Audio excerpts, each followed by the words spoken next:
Hey, Gangalang. Thanks for joining us. I am here with the amazing Allegiance Arts team, Kat B, our marketing and design director, lovely and talented, and Mr. Nick Amendolare, man of mystery, mustache, and beard. Thanks for joining me on the newly rebranded Allegiance Arts HQ channel. It's no longer my own channel. I'm sharing it with everybody. So I share my toys. How's everybody doing? Doing well. It's been a great week. Hi, Great.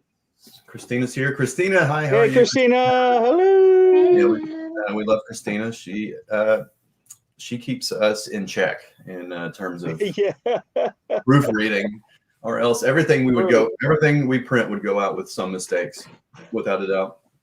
That's for sure.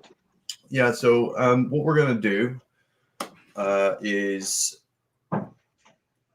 this, right? Once a week. That's one of our goals moving forward for 2022. It's a new year. It's time for new goals, new objectives, and it's just like that diet that I'm sure you all stuck with all year long. You know, you always make those New Year's commitments, and everybody fulfills. So our New Year's commitment is more fan engagement, fostering a sense of community, and I think we can honor that goal. That's not going to be too tricky. So, any New Year's goals, gang? Like, do you guys make New Year's resolutions? Nah, that's just a dumpster fire waiting to happen. Oh, wow.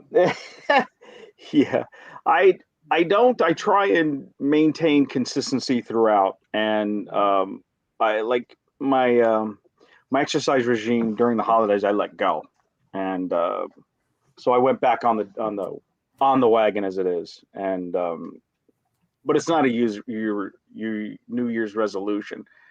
I am working on trying not to use vulgarity as much in my everyday speech. I probably shouldn't confess that out loud on our channel, but it got to be your secrets. It got to be the point where I got convicted about, like, wow, you really swear like a lot. And I thought, okay. you know what, dude? Too. Yeah, but and I'm just a lady. at a point where Elizabeth, you are. Kathleen swore in front of my mother. I did? No way. Yes, you did. Yeah, when she was back in books. It's hard. She took it in stride, but I noticed. I only keep it in check in front of children. Yeah, apparently I haven't always done that either. So I just figured, you know, man, it's time. It's just time. And my sister kind of shamed me, and I'll keep it at that. It was stuck with me. It's time for the soap in your mouth, Nick. Yeah, like the Life Boy in A Christmas Story. You know, the little red bars, the big red bar of soap.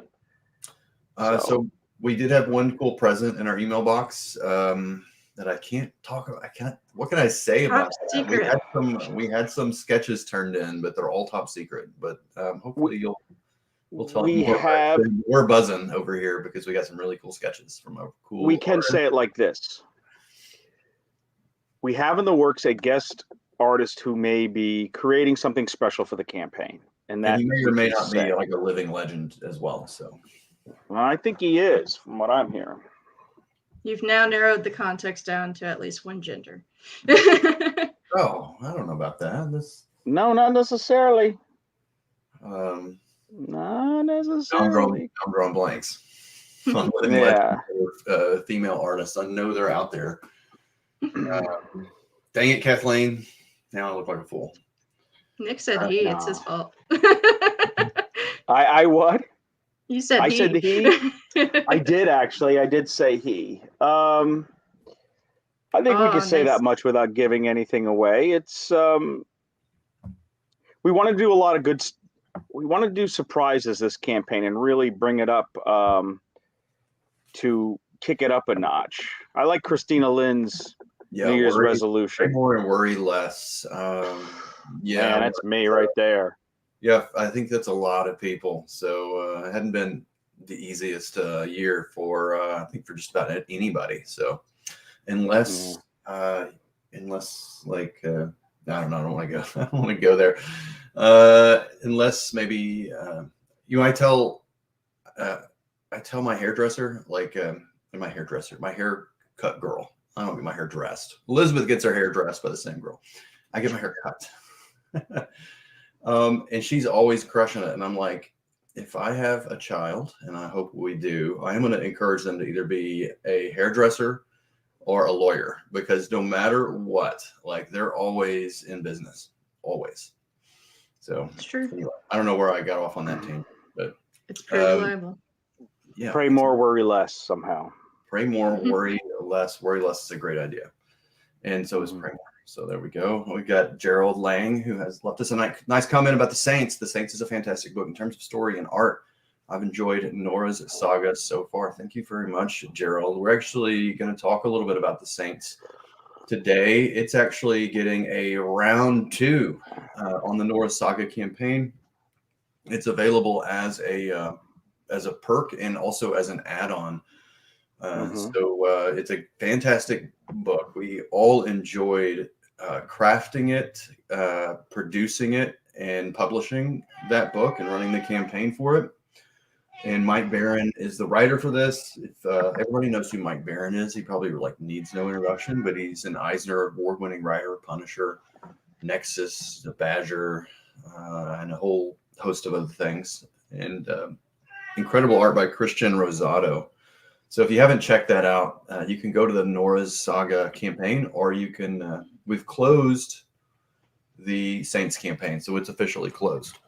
But norahssaga.com will take you to that. You can also go to our website, allegiancearts.com, and learn more about it. We actually are going to show off some of that art today for people that may have missed it the first time around. I think we've sold, do you have any idea, Kathleen, how many Saints books we've sold? Not in the first campaign, but just in the last 6 days. Oh, let me see. Last 7 days. We have all this cool data. We got 75 of them claimed. I don't know I can't tell in the last any time frame, but since we started, we got 75 in this campaign. There we go. 75. That's really, really good. So 75 books.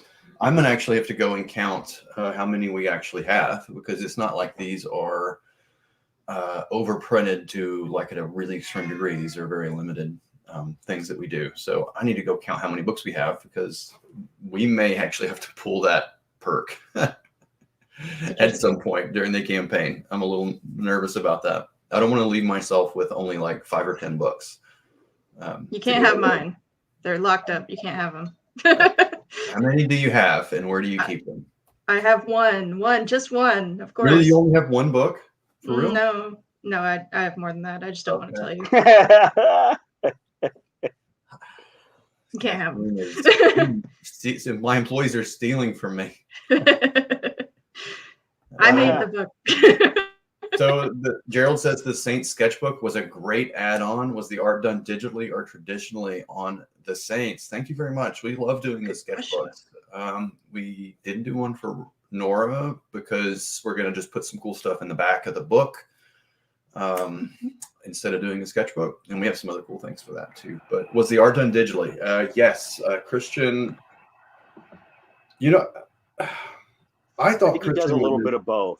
Yes, I didn't. I thought he was totally digital, and he's been posting some stuff lately on his Instagram channel that is actually physical pages, and they look just as awesome as the pages he turned in for us. So it makes me wonder if he did some physical art and digital color. I don't know how he did it. So I don't know. But anything we have in there is digital art, right? Yeah. Well, I mean, combo. Yeah, probably a combo. Okay. I guess I think he mashes it up. I don't know. I thought it was all digital, but I don't know anymore. It's Christian is from Peru, so there's always a little bit of a language barrier when we're engaging him. But he is a sweetheart and a very, very talented artist. Oh yeah. There's Elizabeth. Elizabeth's in the chat. She's Is that Chumley? Today. Is that Chumley That in is- the? That is Chumley. Oh. He got a lot of mileage out of one of our posts. Mhm. Yeah, Chumley loves Kelsey. They're good friends. They love hanging out. Kathleen, why don't we show off some of the? Well, let's show the campaign first because I think that would be that's our numero uno. I should have started with that. How do we do that? Oh, I'll let you do it. Yeah, You don't that's the mind? idea. Okay. I don't have to do anything. You just sit back and That's right. sip my water. All right, it's gonna be all weird for a second. There we go. And I can add that to stream. Boom. Mm. We might want to log us out, quite possibly. Yep. It's a good call. Sure.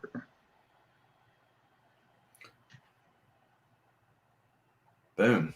Thank you. Ta-da. $40,589 by 565 backers, 8,000% of our goal, and 22 days left. So we are, the clock is ticking on 22 days. It'll go by really fast, guys. So just forewarned, it will fly. If you haven't had a chance to check out, we've been doing a lot of spring cleaning early. We're doing early spring cleaning. Here at Allegiance Arts, we're tightening up a lot of our design and branding stuff.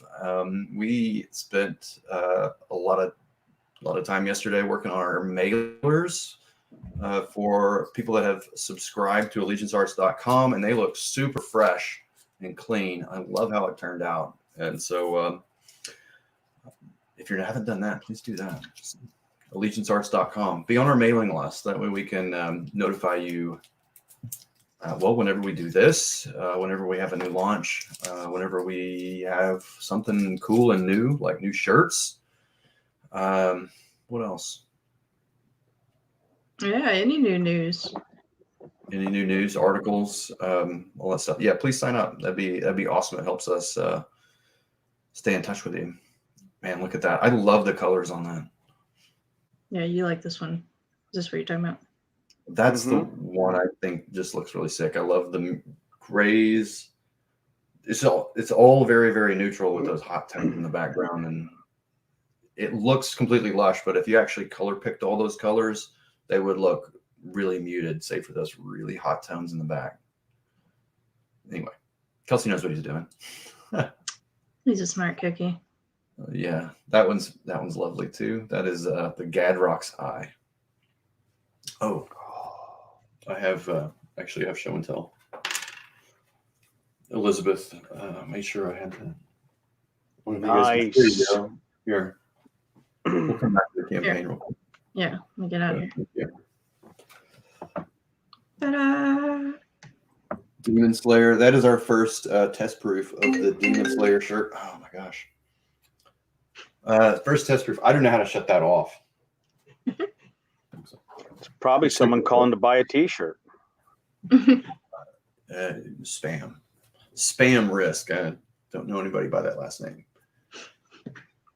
Super cool. This is on a black. We're talking about doing them on maybe a dark charcoal gray. But anyway, the colors look great. The art looks great. Art's by Kelsey Shannon. It's this one is blank on the back, but our official final shirts will also have printing on the back.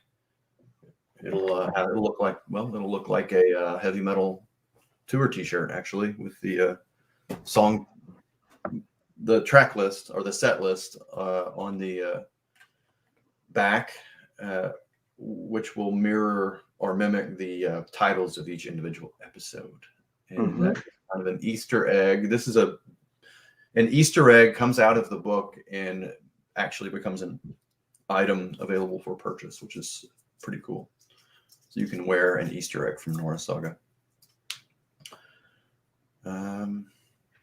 Saints looks digital with some scanned and traditional added textures. It looks like Ron Garney's digital comic work. Yeah, I love Ron. He's phenomenal.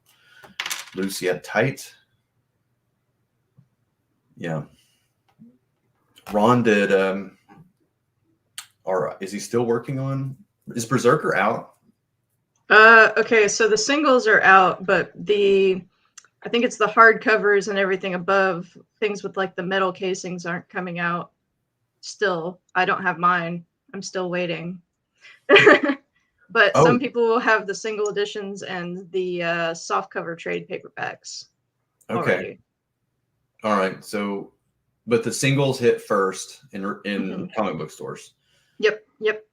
How did you feel? Well, not you specifically. How would you?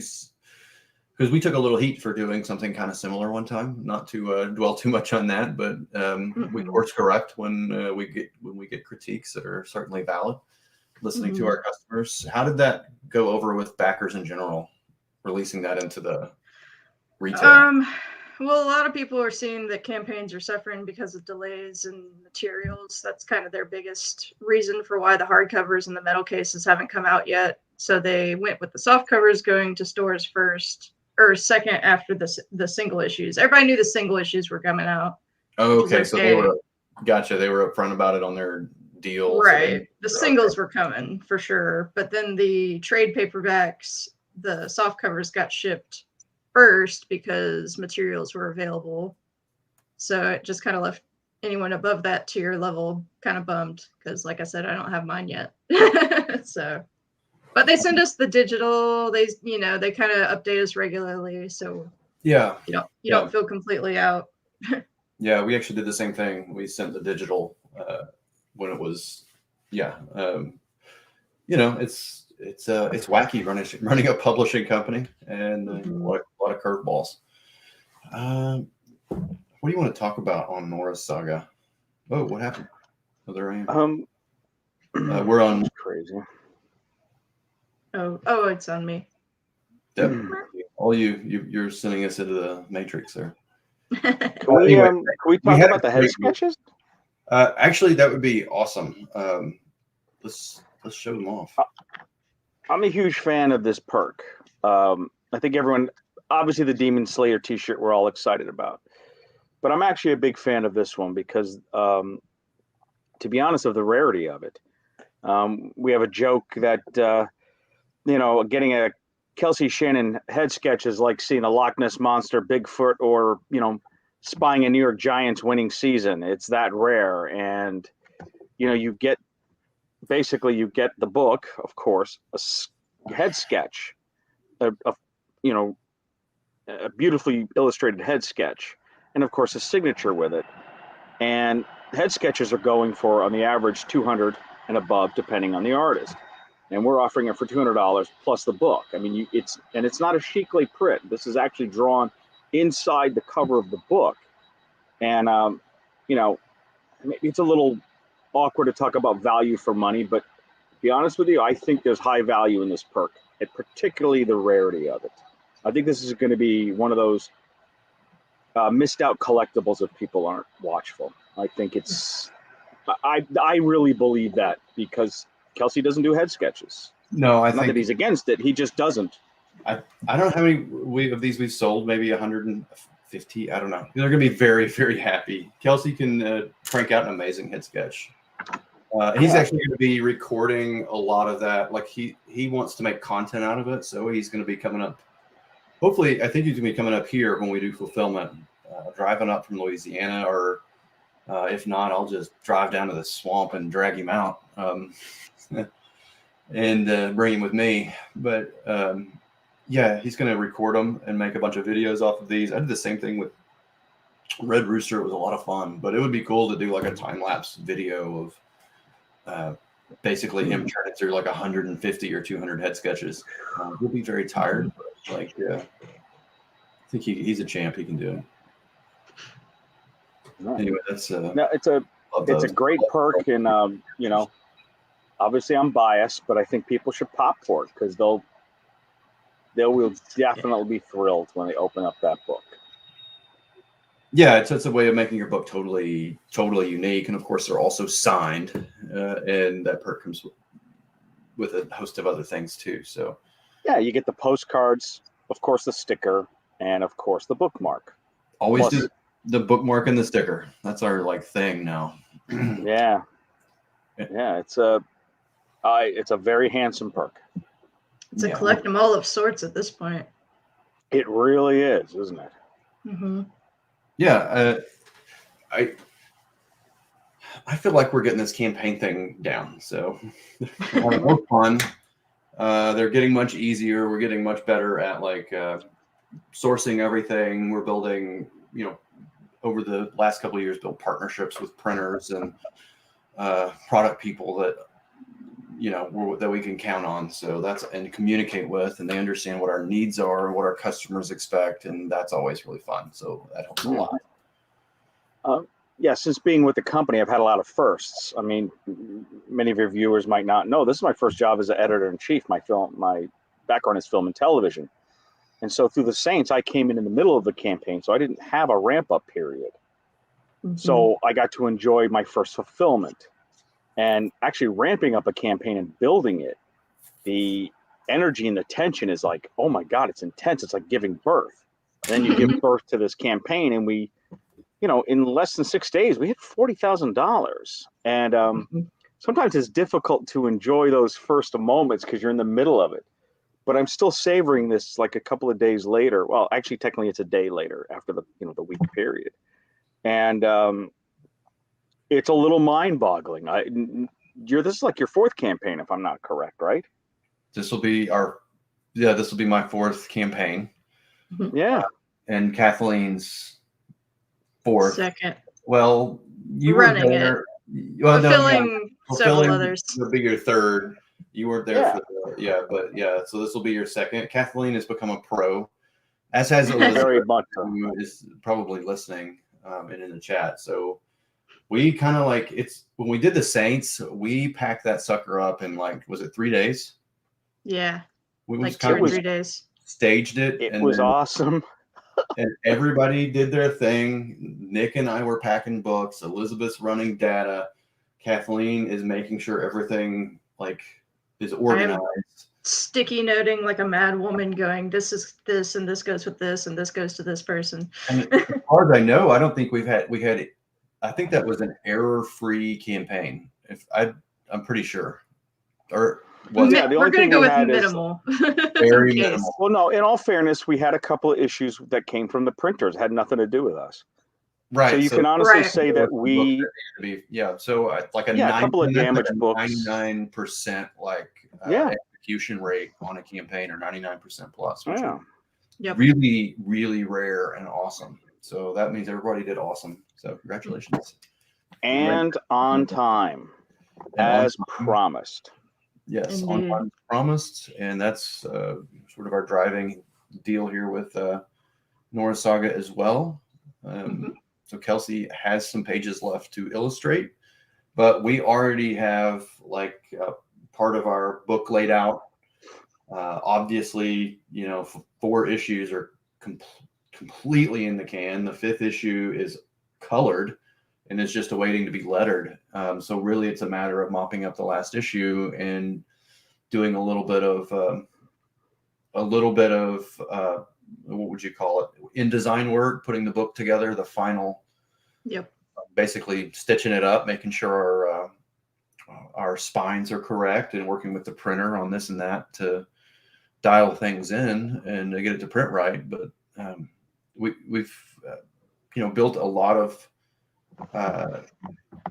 We've done this now enough times that we've got a, what would you call it, like a routine. Yeah, there's a bit of a routine already at this point. Just a brand standard. Yeah, we've got brand standards that we stick to, which is something I'm really hammering on all the time.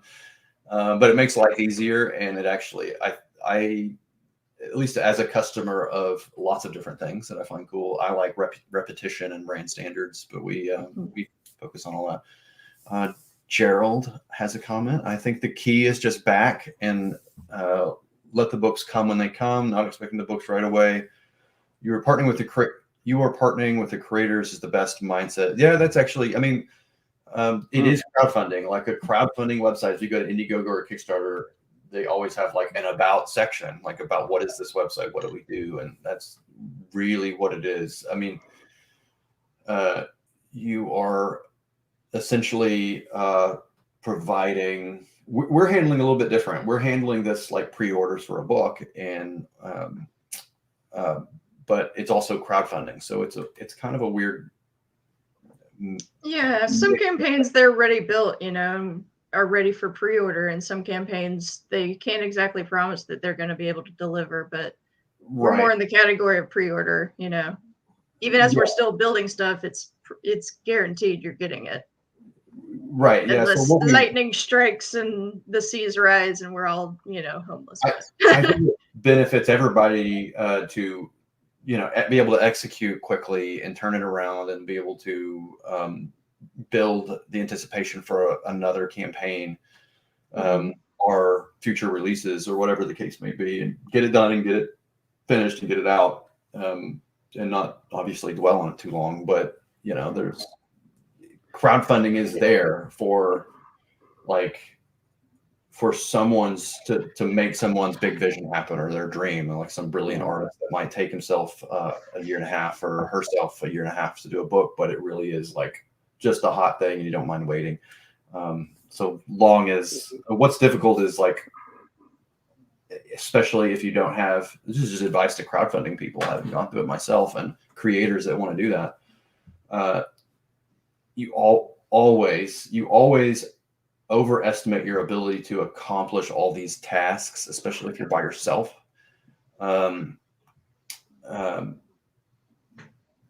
So it's very, very easy to overpromise your delivery times, because once you start actually getting into the ins and outs of desktop publishing and then illustrating the whole thing and putting it all together and dealing with the printers, getting all the fulfillment data together, it's at very least, I would say, a 2-person job at very least, depending on the size of your campaign. But like I said, like on the Saints, that was like, I don't know, 500 backers or something. I can't remember, 400. Yeah, we were 500 basically. Yeah, and it took 4 of us 3 days to do all that, and we all have experience doing that kind of stuff. So it's yeah. I think people may not realize that we're also customers and fans and enthusiasts too. Kathleen particularly is always bringing us into focus by showing other campaigns, and here's what I backed, here's what I'm into, this is what I like. And when you're responsible for delivering a product, it's not as romantic to put it in those terms, but would you want to back something and not get it after? You know what I'm saying? I'm not trying to disparage anyone. It's just, how would you feel? Well, I feel like, dang man, I was hoping I'd get it by now. Yeah. And I think we put a lot of pressure on ourselves. Yeah. If people actually saw, if people saw us today crafting a press release or a book, they'd put us in therapy. It's like, what is wrong with you people? And I'm like, nothing. We just strive for excellence. And I don't think that's a hollow boast. I think that's something you should do, because there's a responsibility when you create something. And that includes not only putting out great work, which I do believe we do, but also delivering it in a reasonable time frame. Obviously, you don't want to. That is the tightrope walk right there. So delivering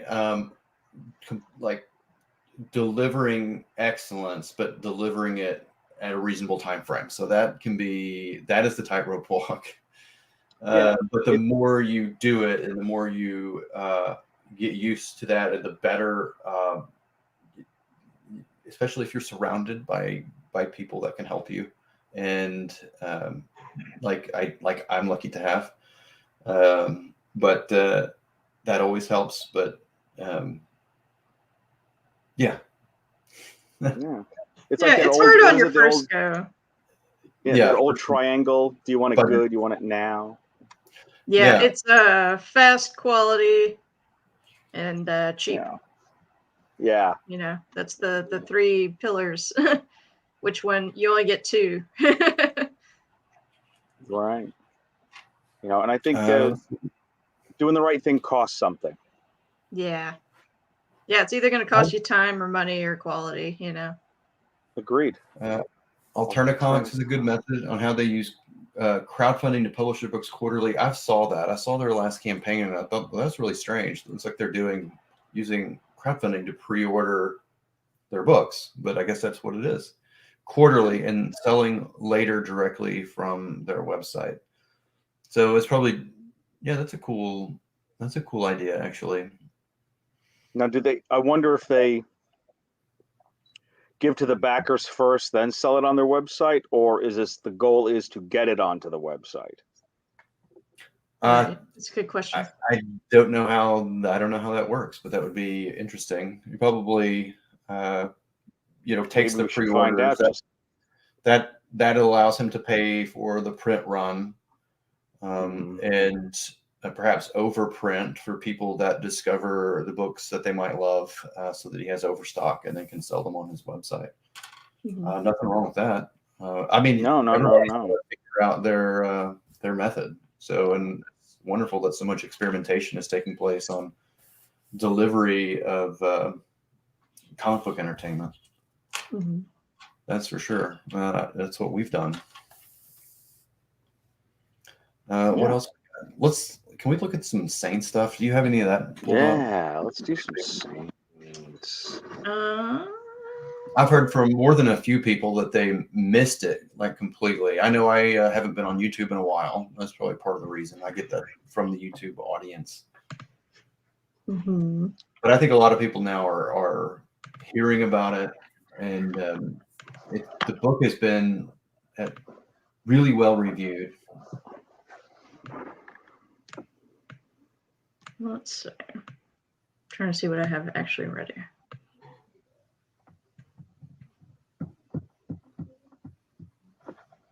Yeah, I want to show off whatever you got, really. Pages, the sketchbook. Sure. Whatever you feel like pulling up. Okay. It's always a delight to look at this artwork. I mean, now here we go. Thank you, Kat. That is, of course, the cover for episode 1. We gave it the Indiegogo trade, a bit of a special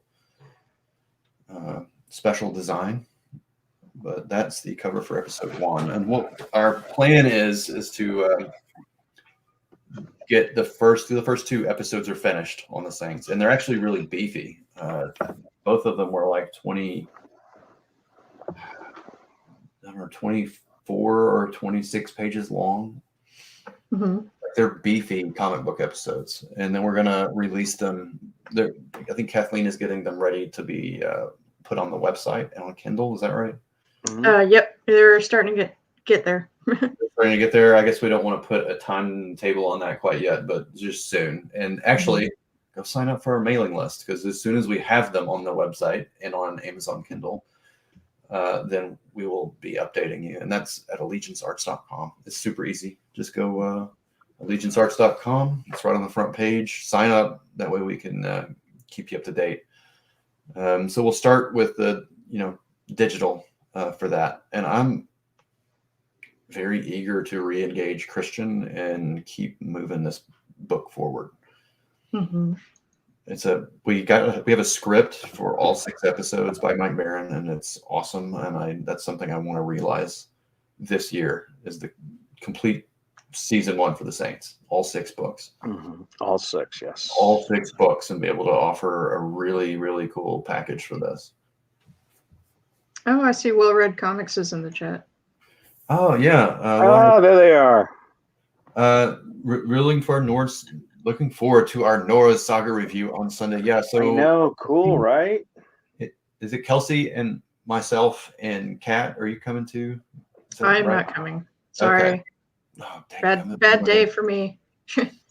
I'll try again. No, I think it's just I think it's you and Kelsey. We couldn't get a hold of Blake, unfortunately. I think she's pre-engaged on that Sunday, and so you and Kelsey are going to go on Well Read Comics. Awesome. I'm excited about it. So yeah, go sub to Well Read, and Kelsey and I will be on there on Sunday to talk all things Norah and whatever else they want to talk about. Let's see more art, please. The sketchbook. Can we see inside the sketchbook? Let's see inside the sketchbook. Is that Yeah. possible? Yeah, it is. Nobody wants to see the Burks plus one sketch. We probably should have offered the sketchbooks on the Norah campaign. I have like a whole stack of them. I think we printed too many. Let's see. I got a couple pages at least I can share. Yeah, I don't want to give it away because it is a special. Can't give the whole thing away because it was a special backer exclusive deal. Let's see.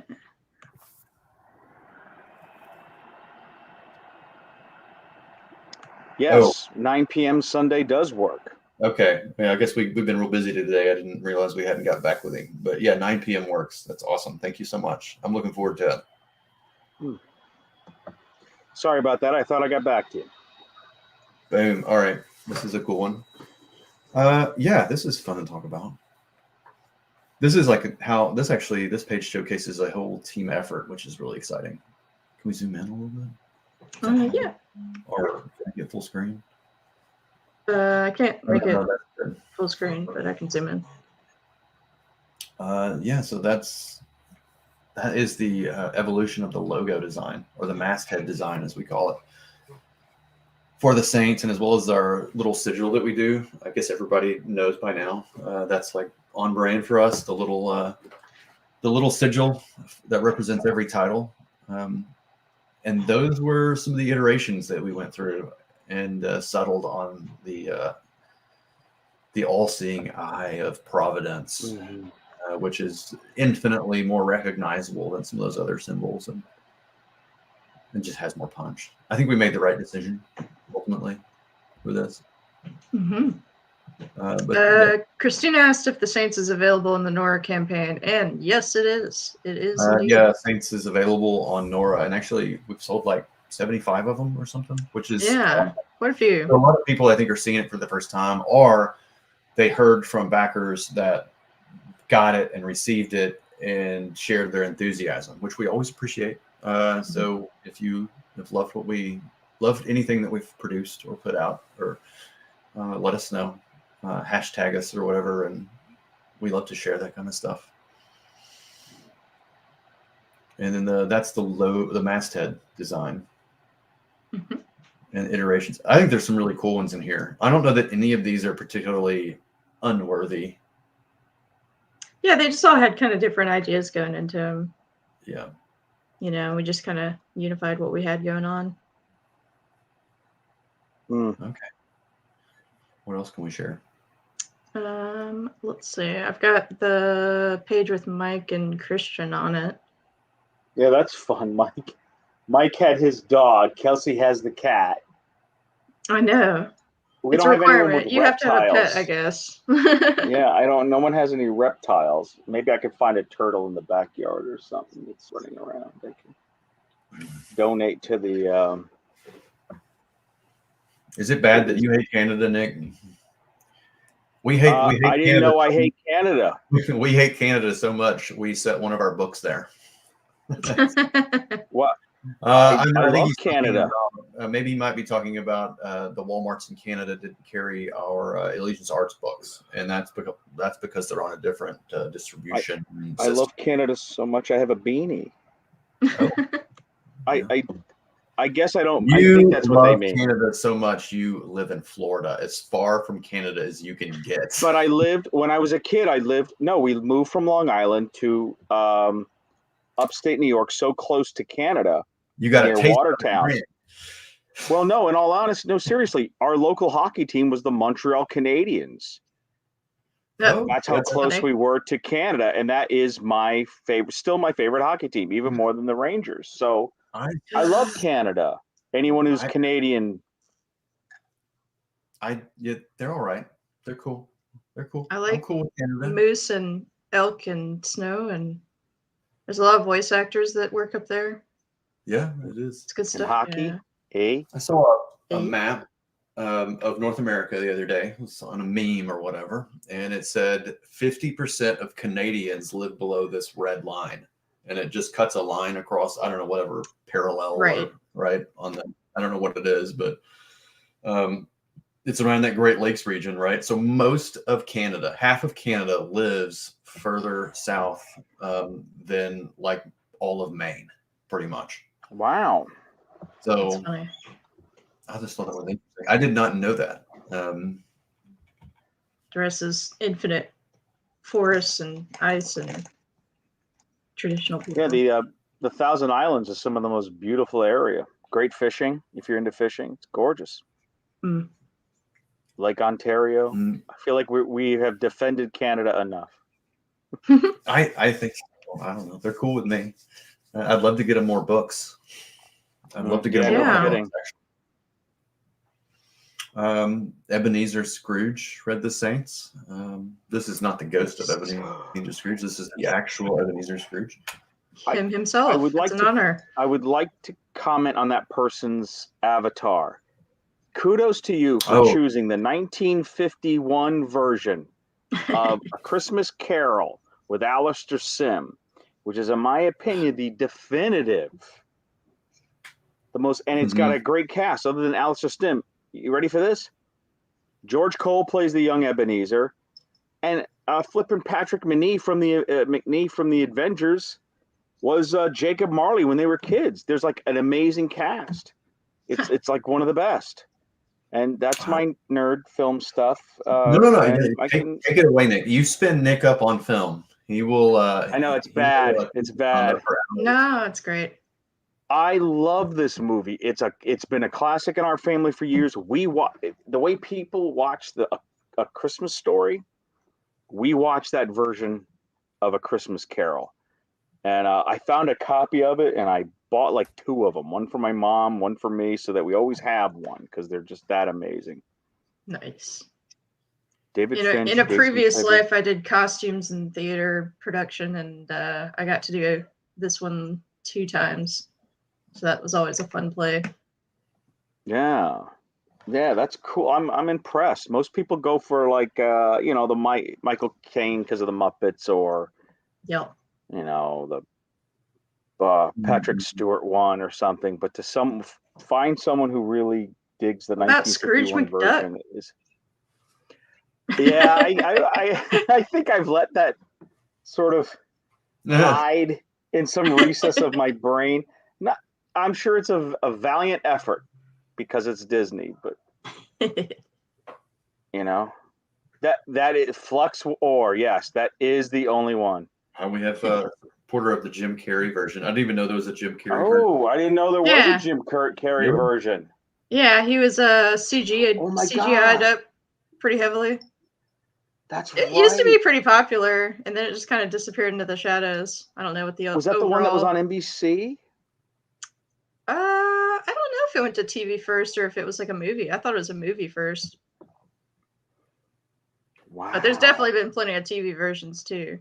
They had a crazy like FX one that was like a super dark and gritty, everything was gray washed version like a couple years back.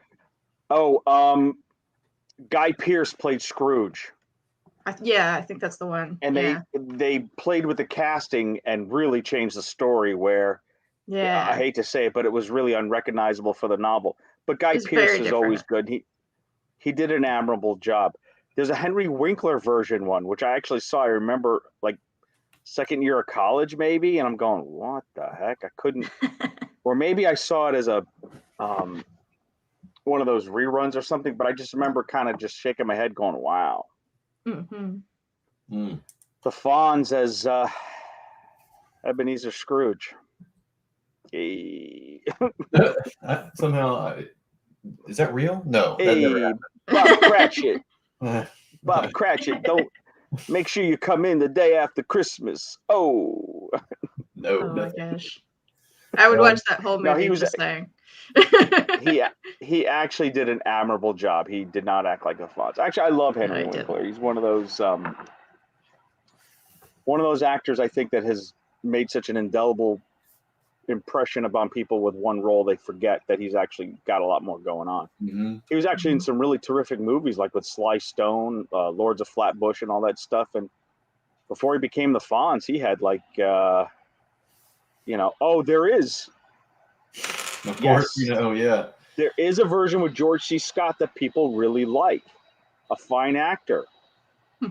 Sorry, I just had a squirrel moment. Squirrel, but Yeah, you know, I someone threw was. it up there on purpose. I figured you'd chase that nut. You know, I did, man. I had no shame. And actually, it's a decent version. I love George C. Scott. My favorite of his, of course, is Dr. Strangelove. He, it's one of those movies that everyone should see if you have not seen it. You really owe it to yourselves. Jared Lang asked a question. Yeah, will Butch Guy still be working on his book still? Butch is a legend, totally agree, and an excellent draftsman, one of the best in the classic comic sense. Yeah, I think Butch is like he's kind of like a man out of time in a lot of ways. Like he's like a sage. Yeah, Traditional comics. Like a sage of traditional. He loves the stuff. If you don't follow Butch on Instagram, actually, get on over there and do that. Maybe Elizabeth Can I pull that up? 100%. You can put the link in the chat. Maybe Elizabeth can do it if she's listening. Oh yeah, put the link in there, and I'll see if I can pull it up. It is a comic history. He brought me back to things I really fell in love with when I was a kid, and things way before my time. I went, dang. Yeah, just like so good. He's always posting vintage or classical comic book illustrations that inspire his own work. Man, I don't know. I love Butch. I love his contributions to humanity. Can I say it that way? It sounds really over the top, but it really is. It's like he's carrying on a tradition in such a high caliber way that is kind of has disappeared in a lot of different ways, you know. So it's a valuable and honorable service, and he lends his talent and puts his whole self into it. And yes, the Butch will be drawing Futurist episode 6. Also, Butch is done with episode 5. He is done with episode 5 of the Futurists, and I'm actually going to call Butch tomorrow to talk about episode 6. So if he's listening, I'm going to be in touch with him this week to talk about episode 6. The script for episode 6 was turned in by Patrick. How many months ago, Nick? A month and a half, 2 months ago. Ages. Yeah, closer, like end of June. Was it the end of June? No, I apologize.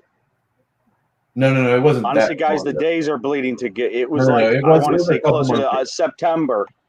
Yep, maybe it was September, but I have to look. It gave me chills. Like there was everything I wanted it to be, everything I imagined it to be, and it's not the end of the story by any means. It's the conclusion of the first arc of the Futurist storyline.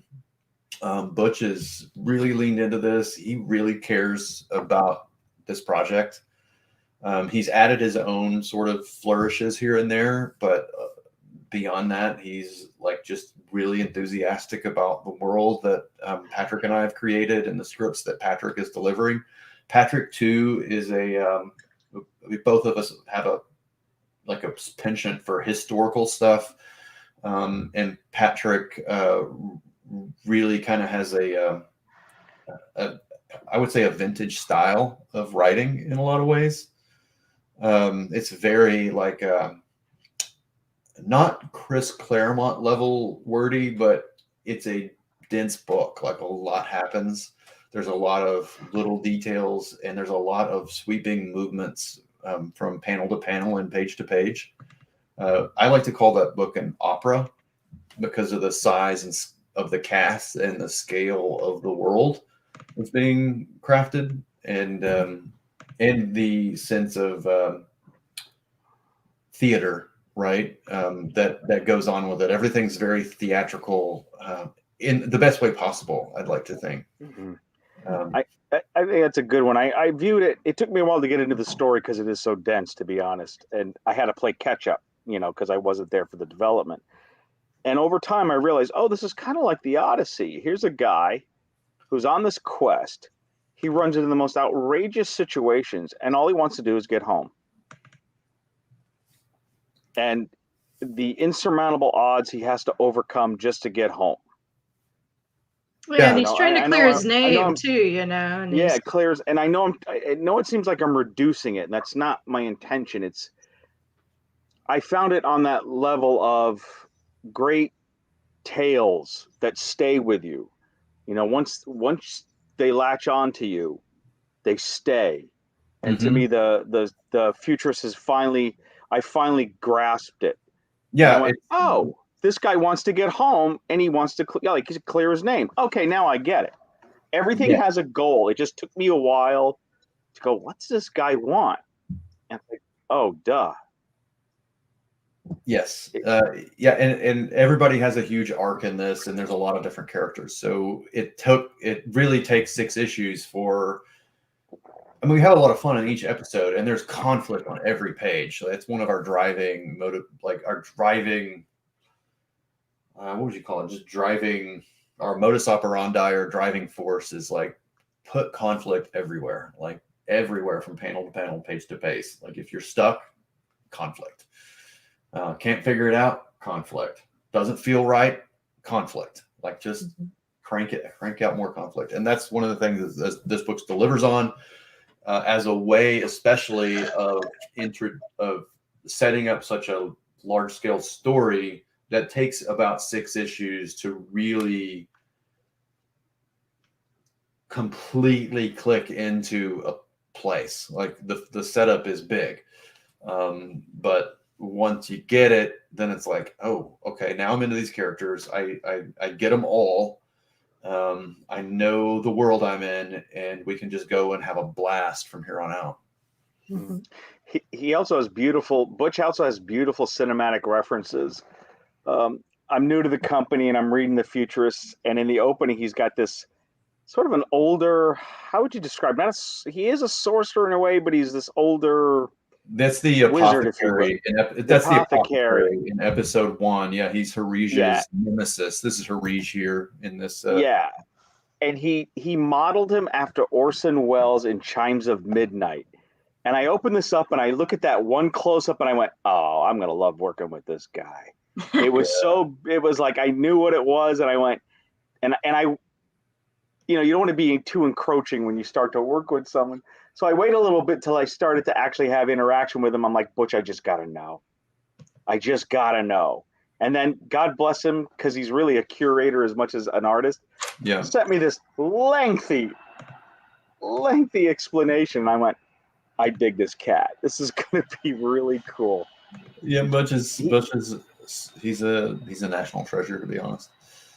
If you let me that, share, you I know, got it. really going back to his Instagram, I'm not blowing smoke when I say curation. If you actually go, you'll see he's such a historian, and it's beautiful stuff that you may have forgotten, or it sparked some kind of tinge of nostalgia, or spurs you to go find those things that were of meaning to you when you were younger. You know, I have to admit, like, he's one of the first accounts I check when I wake up in the morning. I probably shouldn't admit that, because you know you have your phone by the bedstand. I'm like, what's going on? Instagram, and I check out Butch's thing I for the want to latest. show if I can find it. I've got a lot of stuff I have to pull from the cloud in order to show it.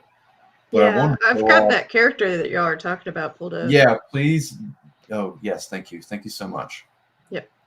You can share me. Oh, had to stream. There we go. Yeah, There he the is. apothecary. I'm looking for my original version of the apothecary that I sent Butch for reference, so we can see just how Oh like he yeah. interpreted my drawings, because the Futurist has been a long. It's been a project long in the making, and so Mhm. I did concept art for this for years and years and years and years. As we slowly chipped away at the storyline and just had fun with it. It was more like the Futurist was like a thought exercise that it's like a 10-year thought experiment. And we're like, oh, this is actually turning out really, really cool. We better make this. We pitched it to Butch and he loved it, thankfully. Here. Is this the one you want? Really leaned into it. Yeah, let's show that. That's Oh yeah. That was my design for the apothecary. I had another one too. Yeah, it's more of a. I think he took inspiration from this other character a little more than this one. This one was this moody, like more mysterious weirdo. I loved though that bell, that huge bell on his staff with a mirror on the top. Where did I come up with that? I have no idea, but it's unique. You're sure this one? This is probably the one you're talking about. I sent him that drawing as well and said, I think this was another character, but I said, yeah, I think he took a little more inspiration from this illustration for the Apothecary. Definitely. And then he went Orson Welles. Well, it's not too dissimilar, actually. Right. It's actually, if you put him in the same costume as Falstaff in Chimes of Midnight, it's a similar figure. Definitely. Why don't we make this a fun like show and tell? While we're already on this, let's show the Apothecary Shop, and then I also have a illustration that I did that I sent Butch a reference for, so you can see what came out of my imagination, and then how Butch translated it into the final image. That'll be fun. Do you have that? Let's see. I've got like an interior looking one or an exterior. There's an exterior. Of both. I don't know if that ended up really coming through, but we'll see. Let me. I'm downloading this. So I've got this one. Let me see what you got. Boom. Yeah, that's it. I like this one. This one's a good one. This is, yeah, that was my original, like, I guess, impression or conceptualization of the Apothecary's Shop. And that's where our story takes place. So we wanted to, like, when we broke this out, so that's Heinrich, who makes a very brief and small appearance. He's a character that kind of got cut that we love so much. We have Heinrich will come back. He's sort of like, he's just this like weird lederhosen wearing German boy who basically is like the apothecary's intern. Nobody knows how he got there. It's just, he's so out of place. He's in the middle of India. And then there's this like young German fellow in lederhosen. I'm a huge fan of the elephant skull with the tusks over the top of that. That is a nice touch. Thank you very much. So this became like a side. He's very much kind of a side character. He'll make several appearances in the series. But anyway, we fell in love with him, and it was the perfect place to open the book because it immediately sets the reader in the environment.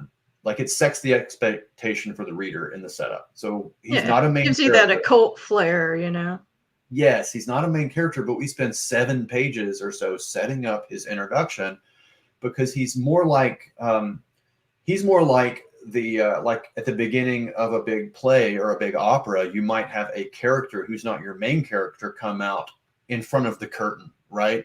To introduce you to this world that you're about to enter before the curtains part. I guess, I don't know what that guy is called in theater. Do you know, Kathleen? You're the theater expert. Is there official name? And the narrator? I'm sure there is.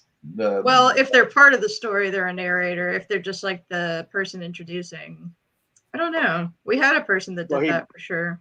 Yeah, but that's what the apothecary is. And then you open it and you open the book like parting a curtain, and then you get to reveal his place. And it's this place of occult knowledge and hidden secrets. That kind of means the same thing.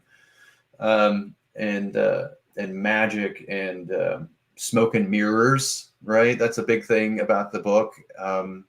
Subverted expectations. And it paints for you this immersive environment that lets you know what the entire world is like that's about to open up in front of you. So it was fun. It was really fun to create that. So this is Butch's interpretation of my illustration, and he kind of captured everything, but just made it like that much better. From the skulls on the spikes to the water wheel in the Elephant background skull. and the skull. Yeah, he really just kind of took my illustration and then plussed it as a. I love his normal staging. thing. Isn't it Oh awesome? yeah. I dig his staging. It's really rich. There's a lot. I mean, you could spend a lot of time looking that panel over and go, whoa. Yeah, it's a stunner, an absolute stunner. This was one of the first pages that I ever even got to just kind of like handle for like marketing material, and I was just like, oh yeah, we got good stuff here. Like this is good. Yeah, and Elizabeth and I colored this this sequence, and had a lot of fun doing that. I love coloring. Which is probably my favorite person to color. It's not easy. How do you color with two people? If I'm asking out of turn, let me know. But I couldn't imagine. How do you color a panel with two people? It's just kind of a process that we settled into, really more out of like expediency in order to get projects done quickly and move on with our lives. It's sort of like she has things she's like really good at, and we just kind of settle into those roles. I have things I'm really good at, which is like rendering and maybe painterly stuff. She's really great at finding the color hue balance of everything and actually adding like the finishing touches on everything. So I tend to like get more expressive, and sometimes I go way out of control and or I miss details because I'm not as detail oriented as she is. And I don't know, we just struck a balance where we kind of knew each other's strengths and weaknesses. And I'm a fan of I'm going to use more photographic terms, even though it's an illustration. I can't tell if this is magic hour or we're getting close to it, because it's that little lip of the sun right above the horizon. I like those touches and the way the orange just filters into the sky above. I find those things, I appreciate those little touches that I think make an illustration really pop. You know, especially if it hits, like, notice the tree, the wheels. You see the lighting in the wheels.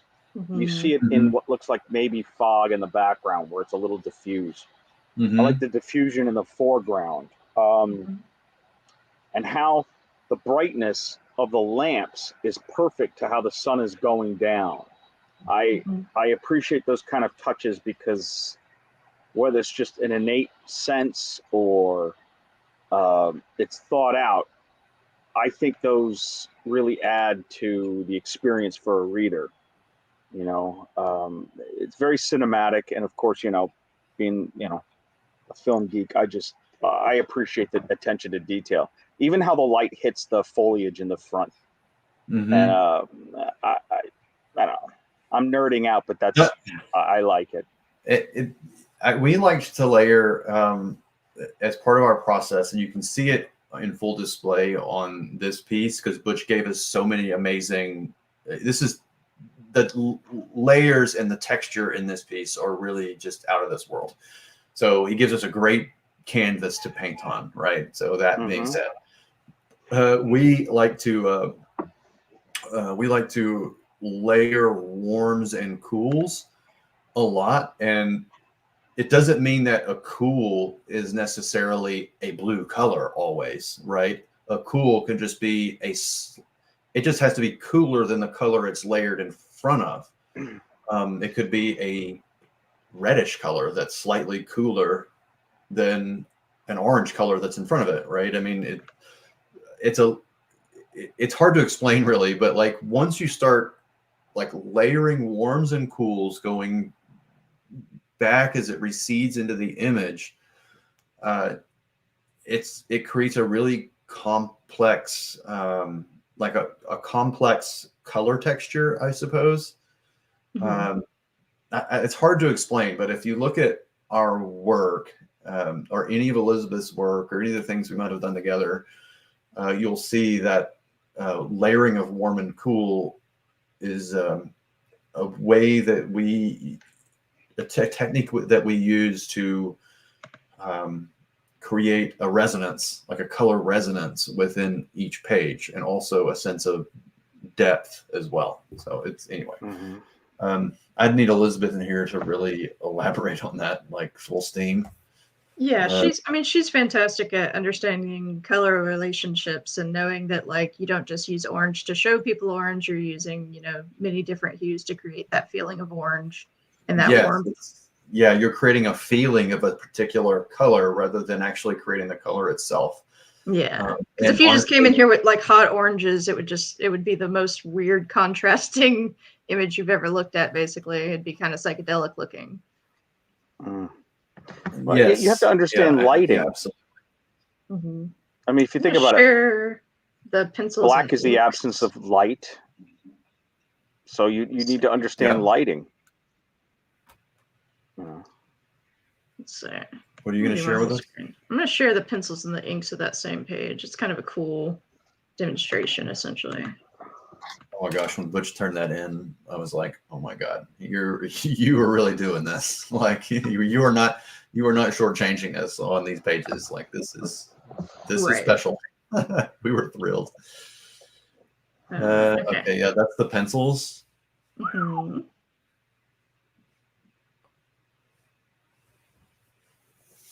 Yeah. Yeah, Butch has this amazing process that you can just tell is like from just doing this for so long. He has just little marquees that he uses. They're indications of like what he's intending for his ink work. He kind of builds in his structures. A ridiculous amount of work goes into his pencils that most people shun and save for the ink slayer. Mm-hmm. Yeah, he and Rick have a really beautiful shorthand. Yeah. Rick is probably too modest to admit it, but if you actually look at his inks, it's like, dang. Yeah. They have a really terrific. Boom. I know. And then you're like, drama. That could stand on its own. Oh, yeah. I know. I wish I had giant like prints of these on my wall. Like I've thought of just bootlegging that. Wow. I love seeing black and white inks. I love working in ink myself. So when I see this, I'm just like, yes, this is beautiful. And then we can go. And there's some color. Yeah. Dang, I haven't looked at those inks in a long time. They're beautiful. Yeah, I love those. That's fun. What else have we done that Butch reinterpreted? I mean, some of the, like Teddy, obviously, Harij. We can save some of those, I guess, for another time. We've gone for over an hour now. Actually, the last like 30 minutes really flew. Once you get me talking about the futurists, yeah, like time just like disappears. Holy cow, we have gone over an hour. So anybody in the chat, we've got a number of people here. If you guys want us to chit chat about anything else, let us know. I'll give you guys a couple of minutes before we wind it down. Hello, Jim O'Reilly. Hello, Jim. Yeah, some people maybe just tuning in. We had a lot of fun. We've been here talking for about an hour. Norah campaign, Saints. We shared some. We didn't talk about the Saints as much as I would have liked, but maybe we can get Mike Barron on, and we can spend like an entire hour on that and gain a little more insights. I would love to dissect Christian's art a little bit and talk about his storytelling ability, which is like uncanny. Absolutely uncanny. Let's see. I want to show. What else can I show here? How about that beautiful shot from Kathmandu of the street scene? That one's a stunner. Yeah. That's a favorite of the team. It's a lot to take in, a lot of detail, beautifully colored. It just incredibly cinematic. His work is beautiful, truly. Oh yeah. Let's see. I almost got it here. Again, talk about first. That was the first campaign that that was the first book that I was part of published. Really, if you think about it as an editor, it was the first. And I mean, to have something of that quality as your first is, you know, it's something to be pretty proud of. That book's gorgeous. Mm-hmm. I'm going to share some. Yeah. Here's the full page there. All right. Okay. Yeah, I'm going to share that. Okay, I'll share yours first, then I'll share mine next. Yeah, whatever you want. That's cool. All right. There it is. Who else got the Saints in the chat? Yeah, who has the same? Who enjoyed the Who's hell got out it of so far? Golly, he turned this. I think he Gerald turned Lang was one. Yeah, there were a Gerald couple said he got people. There were, and Ebenezer Scrooge picked it up, and a few other people. We need to send Christina one if she didn't get a copy. She did proofread the book. Can we zoom in on that at all? Yeah. Oh yeah. Now we got kind of this beautiful skyline thing going on. He Not turned even a these skyline; colors it's really in the city. like everything he did for the book, and this page is maybe two-thirds of the way in, like the graphic novel. Everything he did up to this point was really, really solid. Like no changes. I think we sent back one panel change, and it might have been, or maybe two. And it's just language barrier stuff, right? I mean, he has such an innate sense that right, because we wanted to change. Yeah, we wanted to change without giving it away. We wanted to change and emphasize one point. Right. The change really was on our end. It wasn't even him. It was like, let's do this a different way. Yeah, and he was great to work with on that. But then he turned in this page, and I'm like, dude, like, are you just like flexing, or did you just hit your stride? I think he just got into it. What I love about this, it's also beautiful, but at the same time, something's going down. Mm-hmm. It's like you don't want to get lost in that city. Yeah, the sense, it reminds me.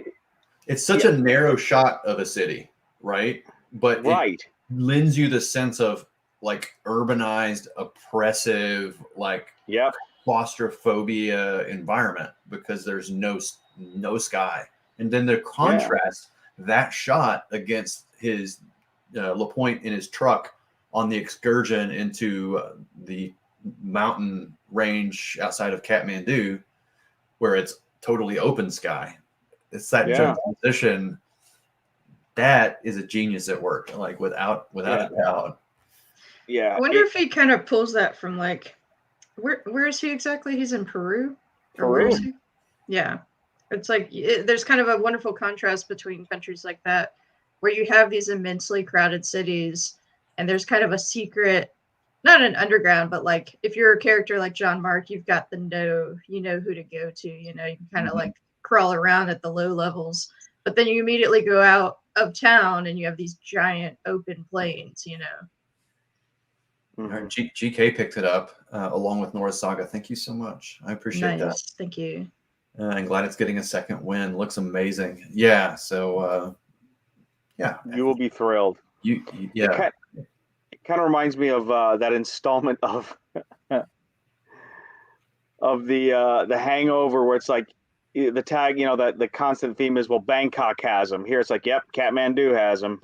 It's there's issues here. I'm sold. Got to get me some Saints.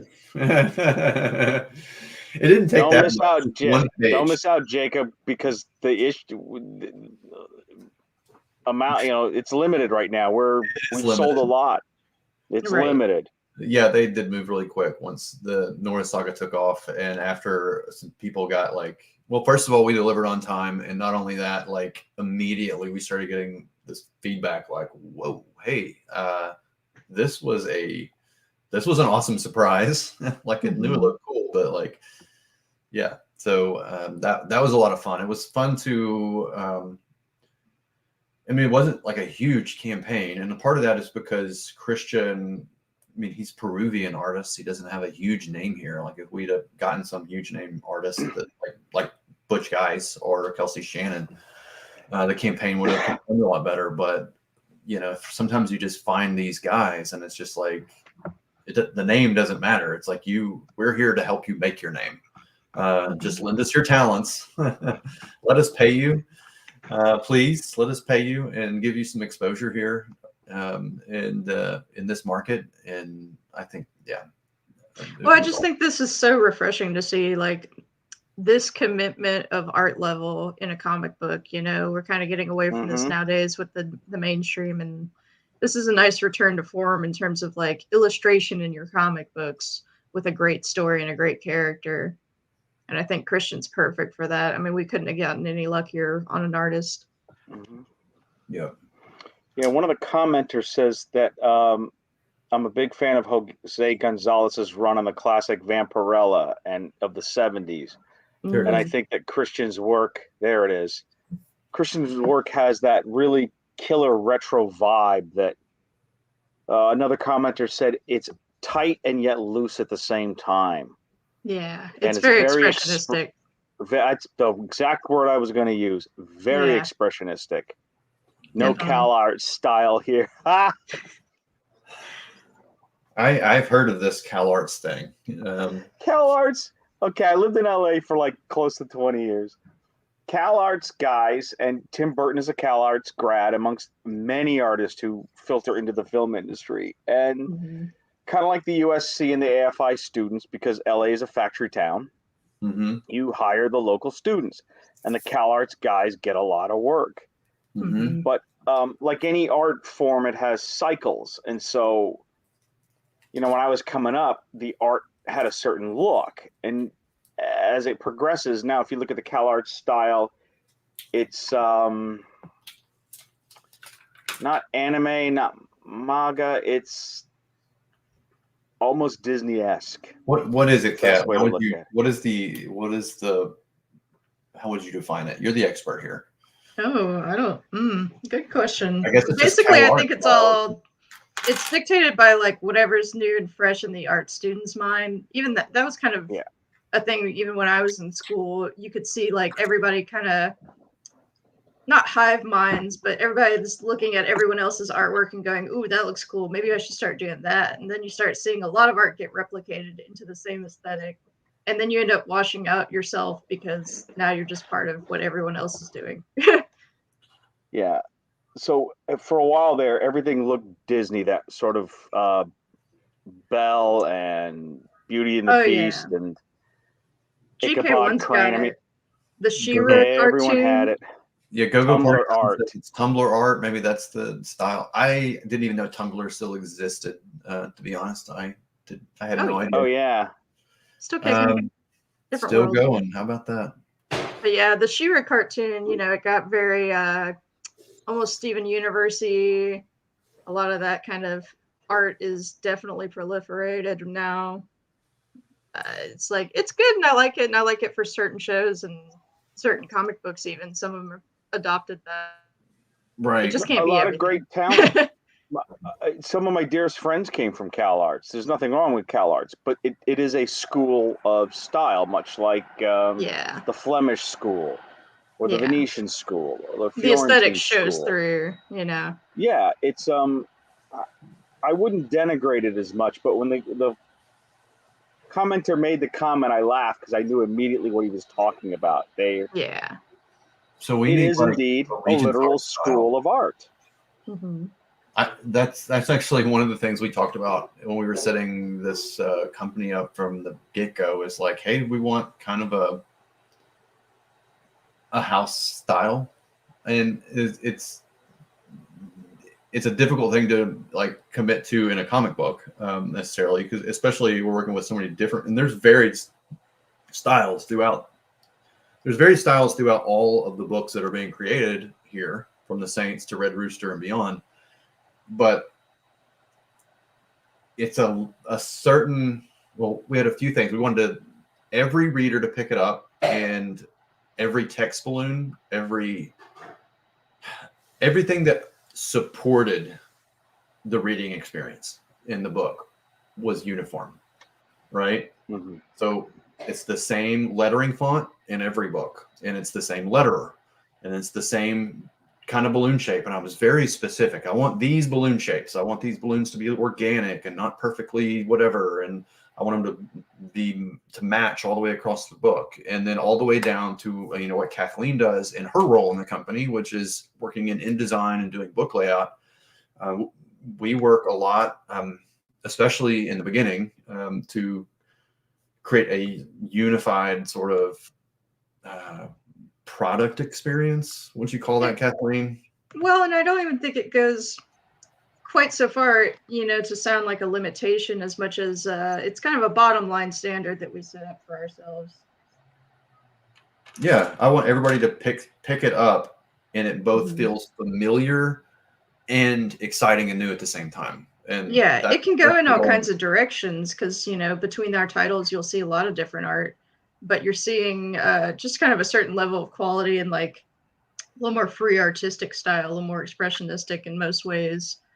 And that's it's a unique perspective on our comic books that's kind of different from everybody else's. And I think there's a strong aesthetic.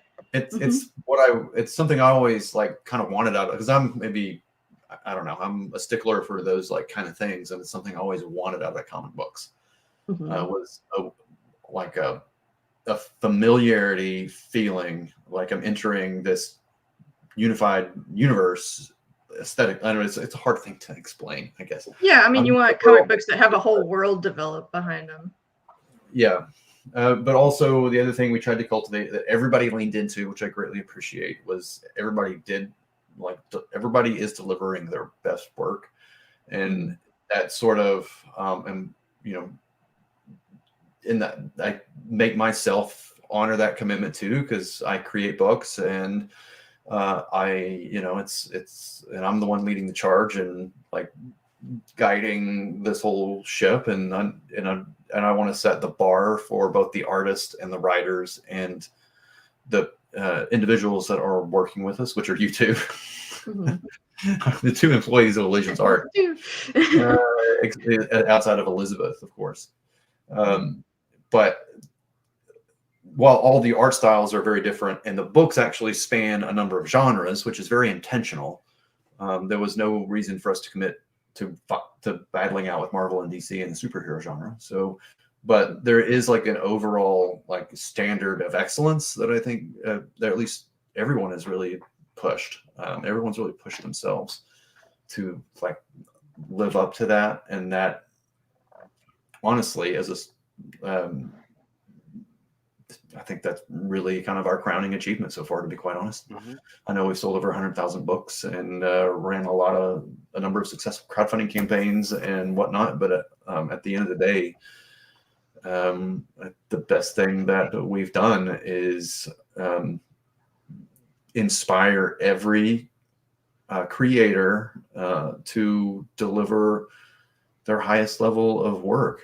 So that's a huge achievement, and it can't be done by every studio or comic book company, or Joe Blow off the street with $5 million in his pocket and wants to make comic books, like, because they may have the money, but the money doesn't buy you a standard or an understanding of the craft at a very deep level. And though we have a lot of history in this business and the scars to prove it. So we like deep art here at Allegiance, like depth. Yeah, these comments are extraordinary. I mean, you guys know your art references over here. I mean, Gerald Lang is hitting out of the park, like pulling out like Wally Wood and Williamson, and I'm just going, dang, these guys are knowledgeable. It's good to see. I shouldn't be that surprised. Wally Wood, Al Williamson. Al Williamson is probably my personal favorite comic book illustrator or pen and ink illustrator of all time. I love a lot of artists from a lot of different like places in art. I like to paint a lot, so Maxfield Parrish is a favorite. They have one in the gallery here about 30 miles from my home, and I always love going and seeing that. Sometimes I'll go just for that and the Singer Sargents that they have at the gallery. which are awesome. Let's see. It's like a style guide. Yeah, that's exactly. We've got a Peter Samedi fan here. So that's the guy who runs Alterna Comics. Peter's a good guy. Peter's a solid guy to reach out to about his crowdfunding model. He's a good dude and publisher. I do have Peter's number. It's been probably a year since I've talked to him. I should get in touch.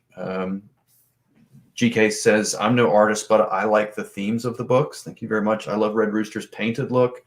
Really gives it that Depression era feel. Bass Reeves looks like a hero comic. Very much so. David was very intentional about his approach, and he's an artist with a lot of range. Like if you look at his Batman work or his Superman pieces that he does, they're stylistically similar, but they're much more grounded in reality.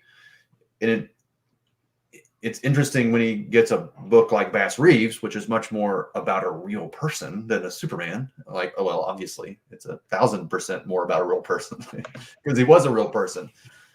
He goes in a direction that's more expressive and stylized, but also real. I mean, everything feels like it works in Bass Reeves, but he intentionally took this more realistic, true to life character and stretched it. I guess that's almost the way I would describe his artwork in this. He's like a stretched, expressive, emotive, not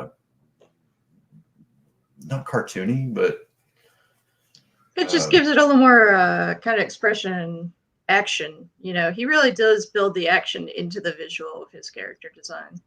Yeah, which is an interesting approach when, like, rather than going to a superhero book, which is obviously not realistic and kind of basically ridiculous in a lot of ways, and then treating it more realistic. This is the opposite, taking something that is richly imbued with a sense of real history and then pulling it the other direction in a way that is opposite of the anyway. It's very interesting. And David is a sublime illustrator.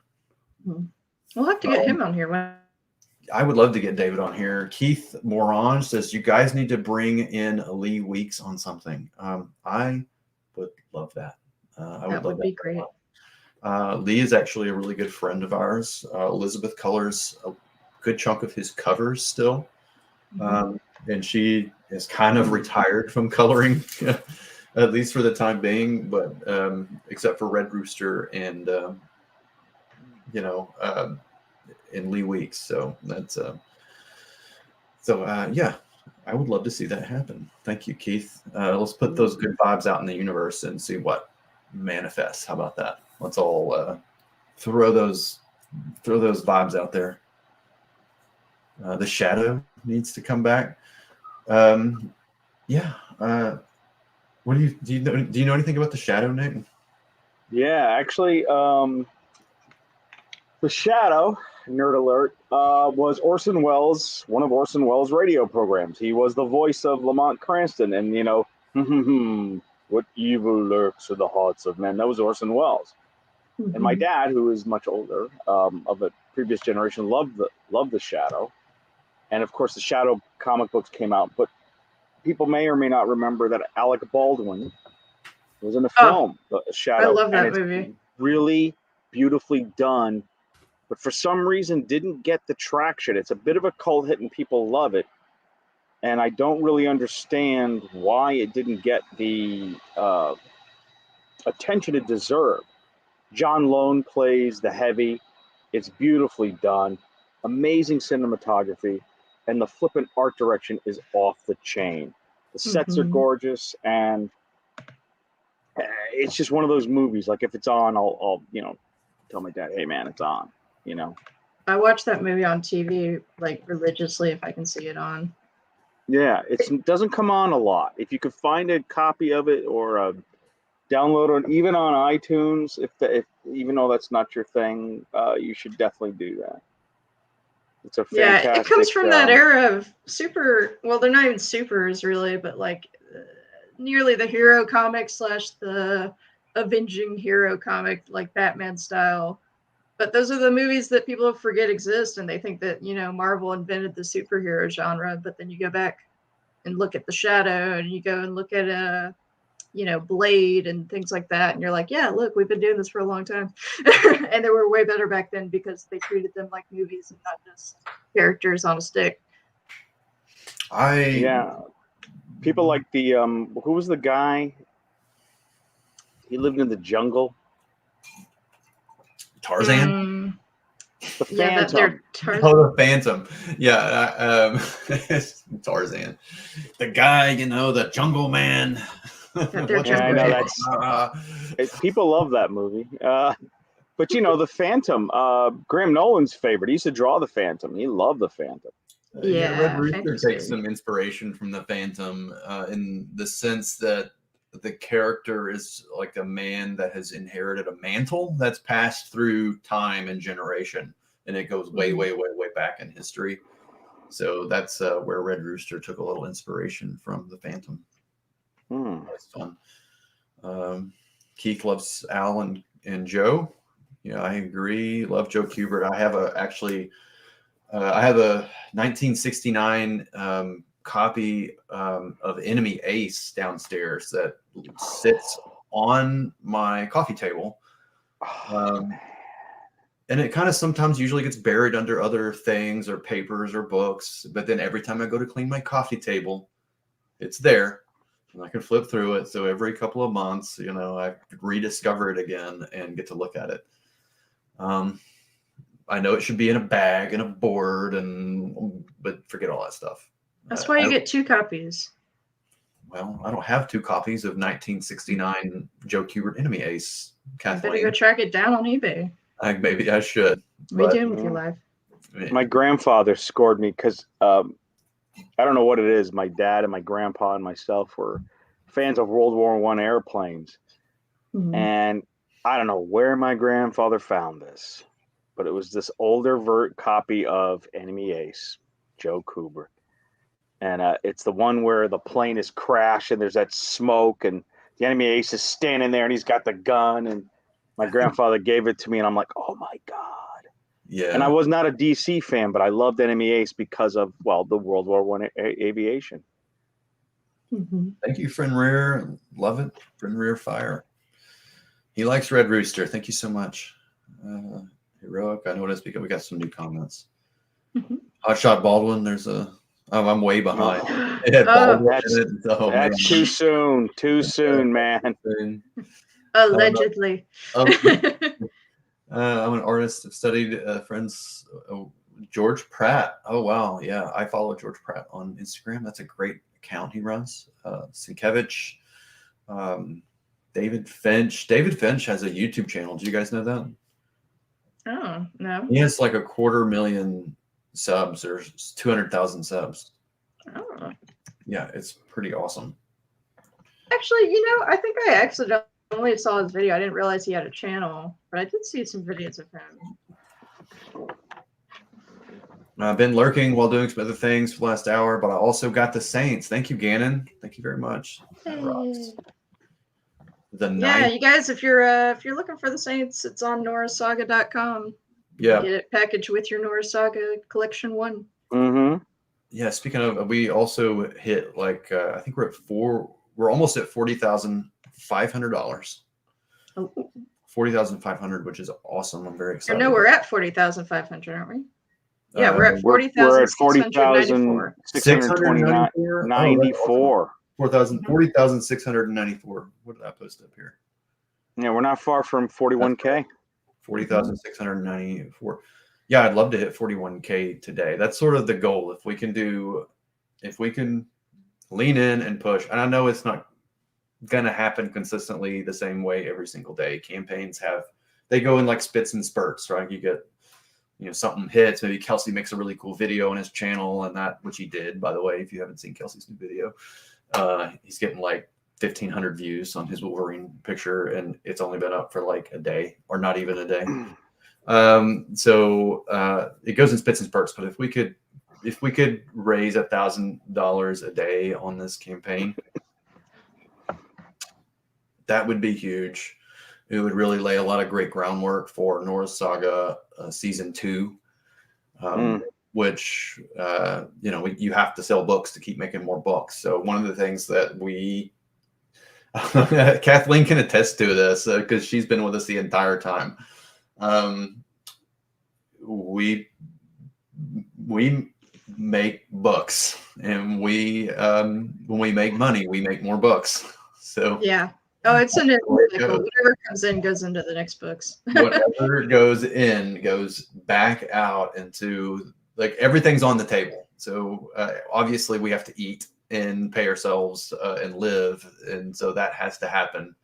But we are essentially reinvesting into more content and great artists like Christian, finding them, treating them well, and giving them really cool projects to work on, and then really excellent packages for their presentations, for their craftsmanship. So back this book, and you can know that we will never ever send Kathleen and Nick to Cancun ever. It's okay. I don't tan. I stay pale. Kathleen would have to stay inside anyway. She wouldn't enjoy the beach. Nick, on the other hand, I go at night. a little bit. He's Sicilian. So we come with a tan. Nick comes with the tan. I come with a tan. It was part of the birth kit. Pre-tan included. I think you brought up a good point. Is because of our size, we actually have a much more intimate relationship with the creators, where it's just not like, here's an assignment, go do something, and we ignore you for weeks on end. We're actually involved with the writers. I mean, Mitch and Patrick Stiles, for those of you who've been following, I mean, they created all this IP, and they've shepherded along the way. And when I took over from Patrick, it was my job to shepherd it further. And we work with the writer and we work with the artist, and there's an intimacy that perhaps larger companies may not have. And I think that's why our books have that punch, if you will, because we all get to be part of the creative process, very much, and we're all to some degree all guardians, and we're all guardians of the aesthetic. And and not to get too serious, but I take that very seriously. It's a responsibility, and I want people to like our stuff. I hope to think, God, I hope we're making the kind of books that we want to read. I want all of them. I have all of them. And it's not just because they're free. It's like I would have gone and bought them. So you're not supposed to say out loud that they're free. I can tell a story. I'm teasing. I don't care. But you know what I'm saying? I think there's I think we make the books that we would want.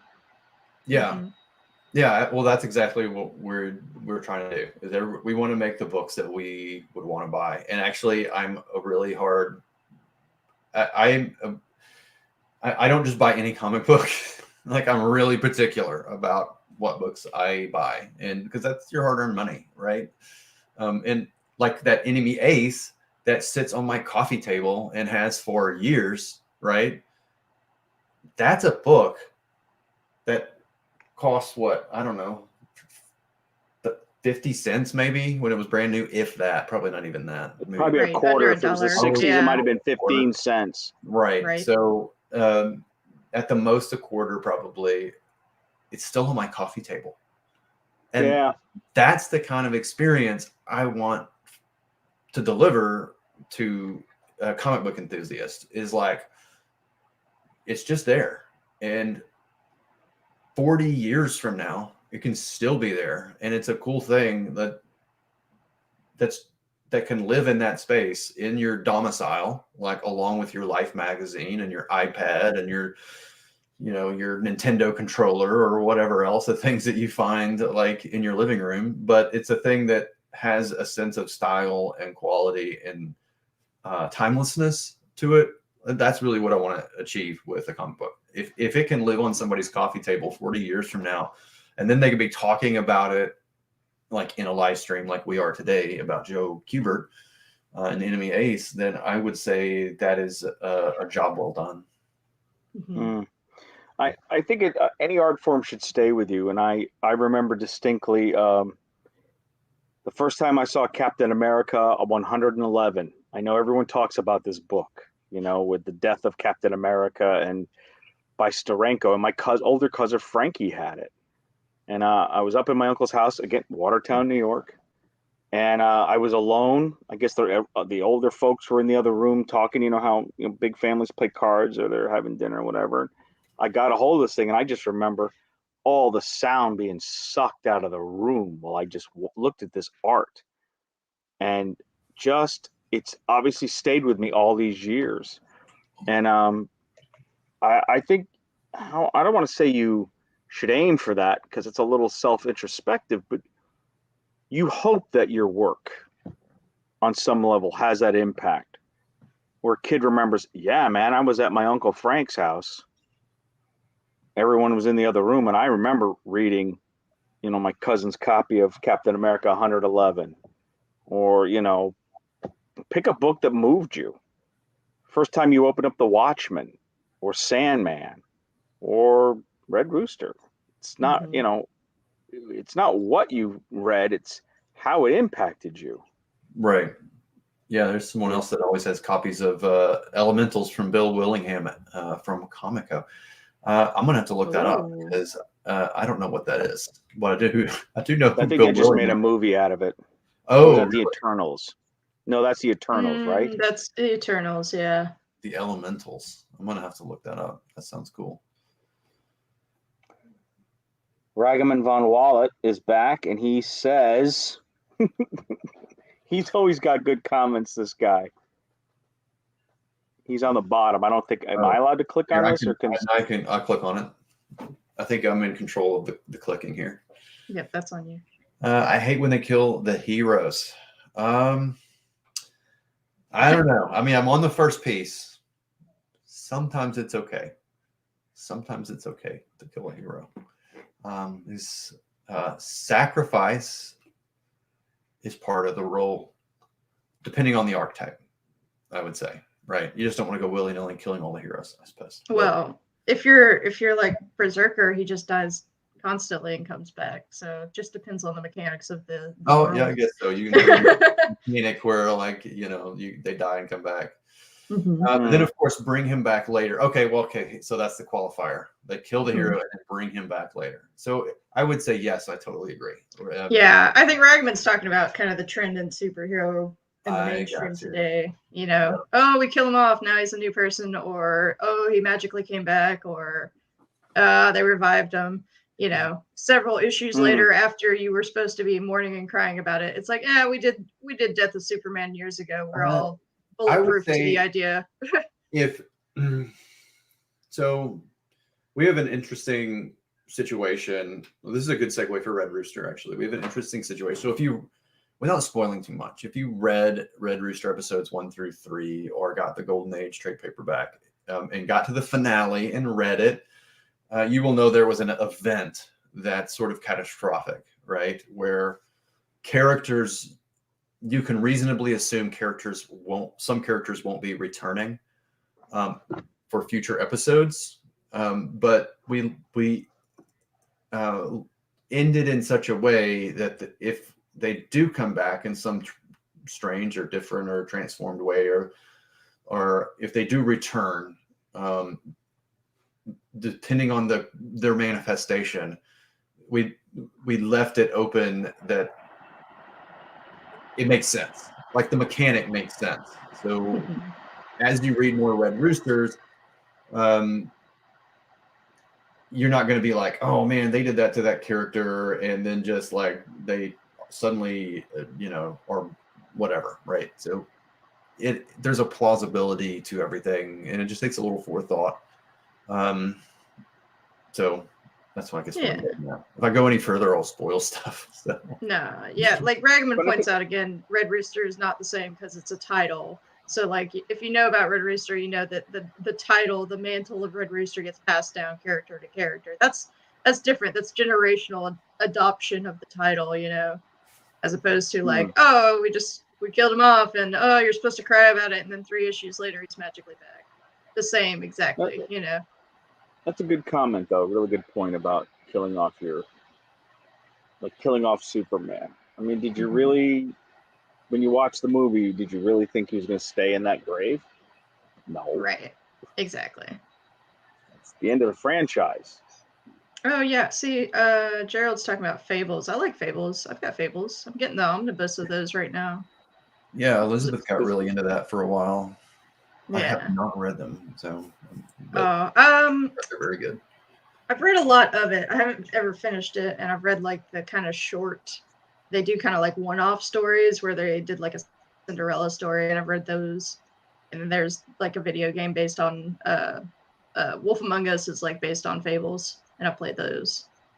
But beautiful art, and I mean, if you want fairy tale into comic land, that's the series for you. So you're saying there's a chance? Great teaser. Yeah, I hope that wasn't a real spoiler. I didn't read it yet. Well, no, I don't think so. I don't think we spoiled anything. Things happen in climaxes of third acts, so, and they can be catastrophic. So how that unfolds and what actually happens remains as yet undisclosed to you.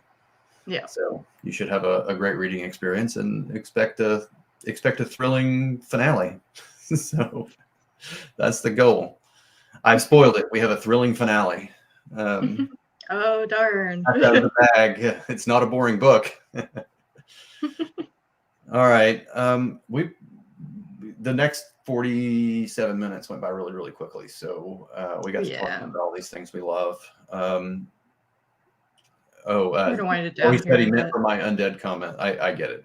Sometimes I get lost in the comments. So, all right. Well, we had a really nice crowd this evening. Appreciate the audience engaging us in Q&A and having some laughs with us. That's super cool. So we're going to try to do this once a week. So that's like one of our New Year's resolutions. We're going to do more audience engagement and grow this channel and do a lot more cool stuff with it. So please, if you haven't, subscribe. Hit the bell. That'll get you the notification so you know when we're going on. Ring the bell so that when we do go live, you get the notifications. We'll try to set them up in advance so you can set reminders.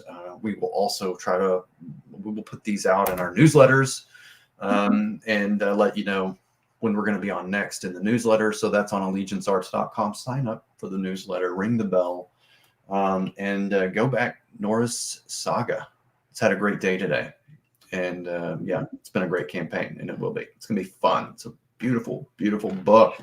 Do it for Kelsey. Do it for Cat B. Do it for Nick Amendolare. And we'll see you guys on the flip side. Peace.